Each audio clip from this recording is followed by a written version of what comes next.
Heute möchte ich, hast du Feinde? Hast du Menschen um dich herum, die dir alles missgönnen? Also, kennst du Menschen, die schlecht über dich sprechen? Hast du Menschen in deiner Umgebung, die dir Negatives wünschen? Hast du Feinde? Nun, jeder von uns hat Menschen um sich herum, die nicht immer das Beste wünschen. Die Frage aber ist, was macht es mit mir? Die Frage ist nicht, wie kann ich die Feinde schlagen? Die Frage ist, wie kann ich unter der schweren Hand der Feinde positiv leben? Oder andersrum gefragt, kennst du das Gefühl, wenn deine Gedanken sich mehr und mehr negativen Dingen hingeben und nicht den Zusagen Gottes oder dem Positiven des Lebens?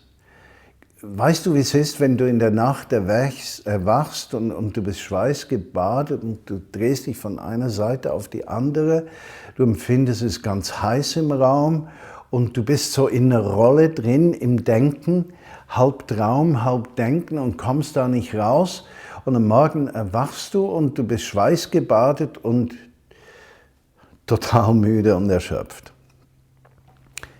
Da möchte ich ein Wort hineinsprechen, weil ich glaube, für einen Christenmenschen ist die Freiheit das größte Gut, was Gott uns geschenkt hat.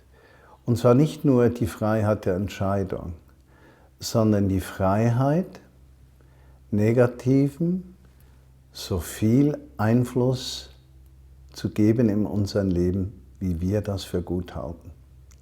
Und dass wir lernen, es gibt eine natürliche Art, mit negativen Dingen umzugehen, damit sie uns nicht belasten und auffressen. Und ich meine, diese negativen Dinge, das kann dein Nachbar sein, wo du wohnst, das kann Klassenkameraden sein, Studienkollegen, Arbeitskollegen, Menschen in der Gemeinde, das kann dein Ehepartner, Ehepartnerin sein, deine Kinder, deine Eltern. Ich meine, jeder quasi, der dein Leben umgibt. Und die Frage, wie gehe ich damit um, damit ich von innen heraus diese positive Person sein kann, die nicht immer belegt ist mit negativen Dingen.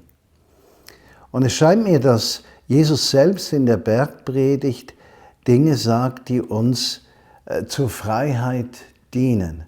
In Kapitel 5 vom Matthäus-Evangelium sagt er im Vers 43 folgenden: Du hast gehört, dass gesagt wurde, liebe deinen Nachbarn und hasse deinen Feind.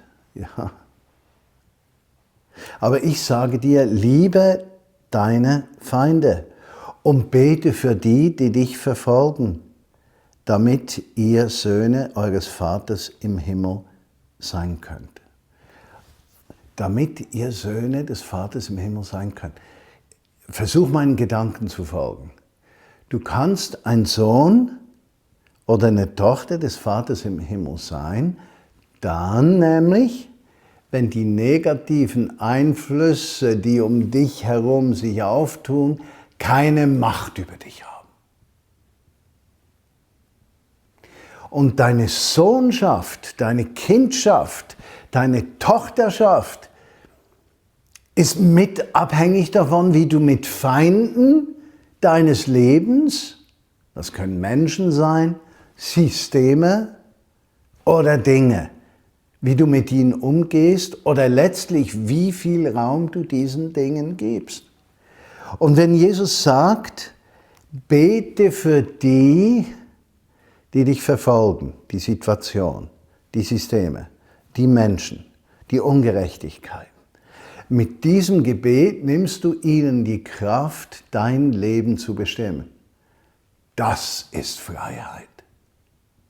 Und wenn du dir mal überlegst, in deiner Familie, Nachbarschaft, Arbeitsplatz, Gemeinde, sonst wo, was sind diese Feinde, von denen du dich befreien solltest, weil du sie segnest und ihnen nicht fluchst?